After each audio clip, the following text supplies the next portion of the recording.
जी अस्सलाम वालेकुम नाज़रीन, क्या हाल चाल है? ठीक ठाक। और रिश्ता टीवी से आपका होस्ट सज्जाद शाह एक और रिश्ते के साथ आपकी खिदमत में हाजिर है।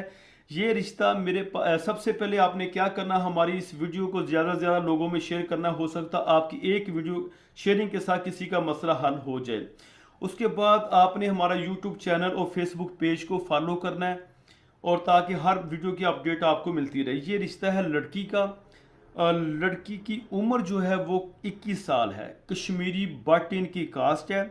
तलीम लड़की की बीएस किया हुआ है इसने, ठीक है। 22 के दो हैं, दो इसकी बहनें हैं। वालिद साहब का अपना वर्कशॉप है जहाँ पे वो काम करते हैं। तो सियालकोट के ये रहायशी हैं। अगर किसी ने इनके साथ शादी करनी है तो इनका जो कोड है वो मैं आपको बता देता हूँ। L10 नंबर कोड इसका L10, ठीक है। और व्हाट्सएप पे जो नंबर चल रहा है इस पर रब्ता करें, इंशाल्लाह इस रिश्ते की अपडेट